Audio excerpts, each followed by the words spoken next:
नमस्कार बच्चों, आज हम पढ़ेंगे। इससे पहले हमने पढ़ा था लट लकार के बारे में।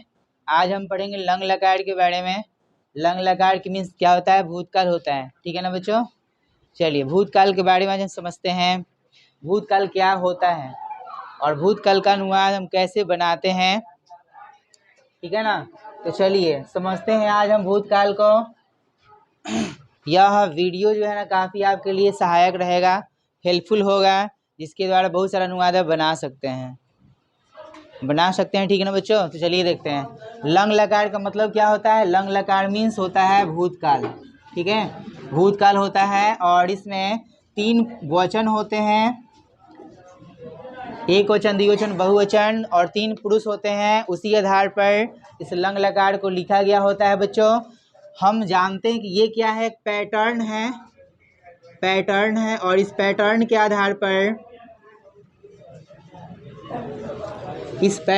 आधार पर बहुत सारे धातु रूप हम लिखते हैं। ठीक है, जैसे कि यहाँ पर एक धातु हमने लिखा है पट धातु, और इस पैटर्न को पहले समझ लेते हैं। पैटर्न क्या कह रहा है? प्रथम पुरुष एक वचन में होता है तत्, ताम, अन। उसके बाद मध्यम पुरुष द्विवचन में होता है अह, तम, त। ठीक है, उसके बाद क्या होता है बच्चों? उत्तम पुरुष में होता है अम, आ और आम होता है। ठीक है, अम और आम होता है। इसमें क्या करना है? हमको पट धातु पर बनाना है।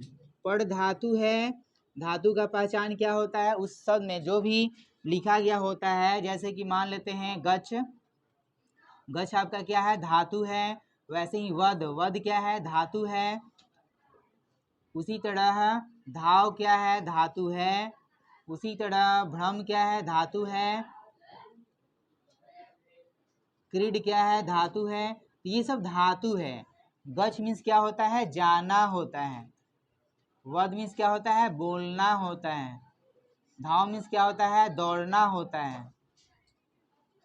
भ्रम मीन्स क्या होता है? घूमना होता है। भ्रम मीन्स घूमना होता है। ठीक है ना? क्रीड मीन्स खेलना होता है। तो ये सब धातु है और इस प्रकार और भी बहुत सारे धातु होते हैं।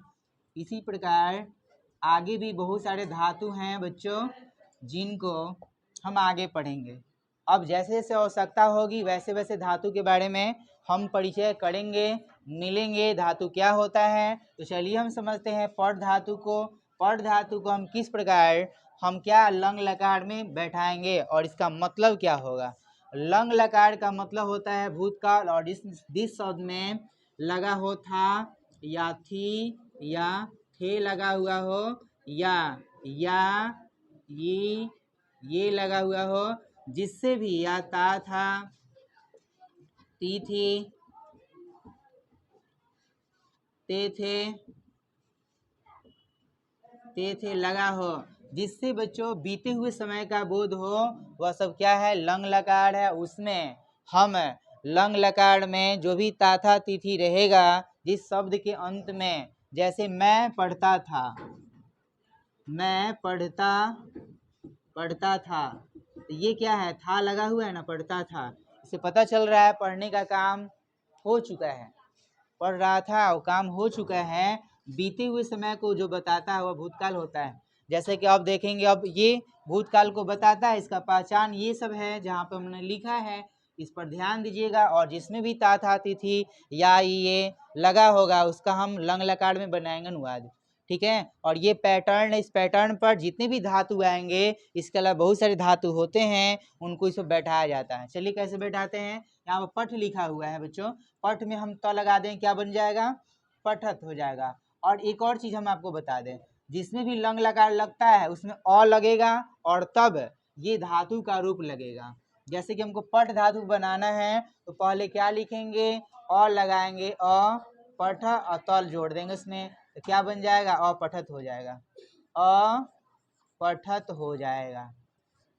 अपठत, अपठताम, अपठन, और जोड़कर बना रहे हैं अपठः, अपठतम। पठ में तम जोड़िएगा, अपठतम हो जाएगा। पठ में तो जोड़िएगा, अपठत होगा। तो ये अ तो है नहीं, आप बता कहाँ से रहे हैं? तो अ अपने मन से लगाना है। क्यों? क्योंकि लंग लकार में है, भूतकाल में है। भूतकाल में रहेगा तो समय क्या करना है? अ लगाना है और तब क्या करना, इस वर्ड को लिखना है। ठीक है, अपठत हो जाएगा, होगा। वैसे ही आप देखेंगे ये अपठत तक हमने देखा। अब क्या करेंगे, अप में अम लगाएंगे, पठ में अम लगाएंगे उत्तम पुरुष में, तो क्या हो जाएगा, अपठम हो जाएगा। पठ में आव लगाएं, क्या बनेगा, अपठाव हो जाएगा। और पठ में आम लगाएं, क्या बनेगा, अपठाम हो जाएगा। इसी प्रकार इस शब्द को जोड़कर लिखना है। जैसे अगर मान लो हमको गज पे लिखना है, गज पे लिखना है, ये तो पठ पे लिखा गया है, गज पर हम कैसे लिखेंगे, तो जिस प्रकार हमने पठ पर बैठाया है वैसे ही गज पे बैठाएंगे। गज पे क्या करेंगे, गज में त लगाएं, क्या बनेगा, अगछत। गज में ताम जोड़ें, क्या बनेगा, अगछ ताम। और गज में अन लगाएं, क्या बनेगा, अगछन। गज में अह लगाएं, क्या बनेगा, अगछह। गज में तम लगाएं, क्या बनेगा, अगछतम। और गज में यहाँ पर बच्चों गच में और त लगाइएगा, क्या बनेगा, अगछत हो जाएगा। अंतर यही है कि इसमें प्रथम पुरुष एक वचन में त में हलंत लगता है, और मध्यम पुरुष बहुवचन जो होता है अगछत, उसमें हलंत नहीं लगता है। इसका पहचान है। ठीक है, हलंत भी बहुत मायने रखता है।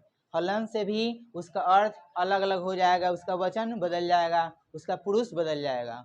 ठीक है, यहाँ पर देखिए, यहाँ भी त लिखा हुआ है, यहाँ भी त लिखा है बच्चों, लेकिन अंतर क्या है, यहाँ पर त के नीचे हलंत लगा हुआ है, तो मध्यम पुरुष एक वचन में है, वही मध्यम पुरुष प्रथम पुरुष एक वचन में है, जबकि मध्यम पुरुष बहुवचन में क्या है, त है, जिसमें हलंत नहीं लगा हुआ है। अब हम गच पर सीख रहे थे, गच में अम लगाएं, क्या बन जाएगा, गच्छतम। और गच में आव लगाएं, क्या बनेगा, गछाओ। और गच में आम लगाएं, क्या बन जाएगा, गछाम। ठीक है, हमने देखा इस प्रकार। आपको बताया गया है बच्चों, कर्ता जो होता है, कर्ता 9 होता है, ये क्रिया भी 9 होती है। कर्ता कितना होता है, 9, क्रिया कितना होता है, 9। ठीक है ना, ये क्रिया है, देख लीजिए आप, 3 इसमें है, 3 इसमें है और 3 इसमें, टोटल काउंट करिए कितना होगा, 9 होगा, 9 होगा ना। इसी तरह जैसे कि यहाँ देख लीजिए 1 2 3 4 5 6 7 8 9, 9 क्रिया होता है, 9 कर्ता होता है, और कर्ता जिसमें रहेगा क्रिया उसी में लगेगा। चलिए देखते हैं कुछ अनुवाद को देख लेते हैं बच्चों, और इस आधार पर और सारे भी हम अनुवाद को बना सकते हैं, जो लंग लकार में होगा, जो भूतकाल में होगा। जैसे देखिए कुछ अनुवाद हम देखेंगे, कुछ। चलिए अनुवाद को देखते हैं।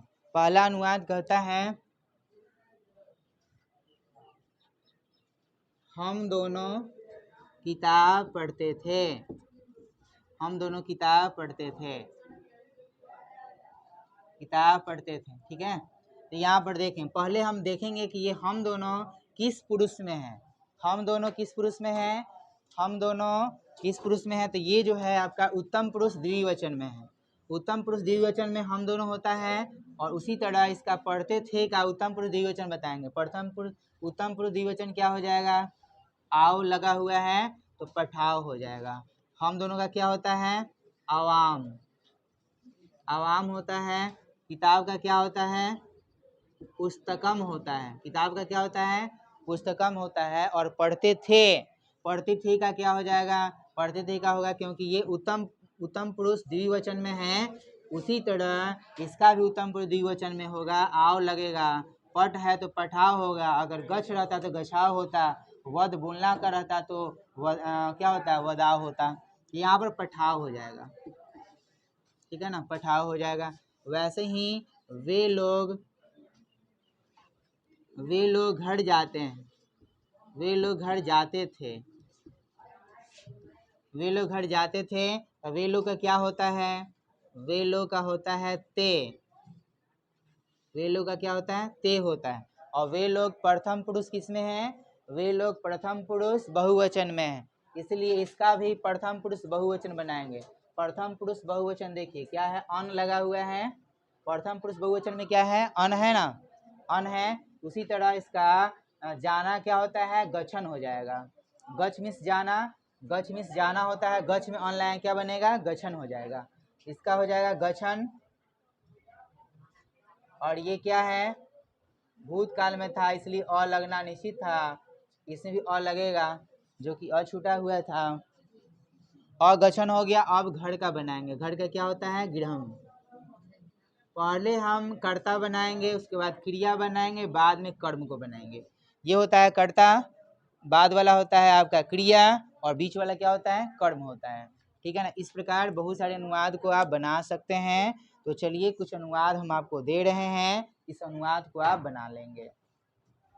इसी प्रकार बहुत सारे अनुवाद को आप बनाएंगे और इसको आप अच्छी तरीक़े से याद करेंगे। फिर अगले वीडियो में इसके आगे वाला जो पार्ट है जो है ना उसको हम लाएंगे। पूरे वीडियो को वॉच करने के लिए धन्यवाद बच्चों।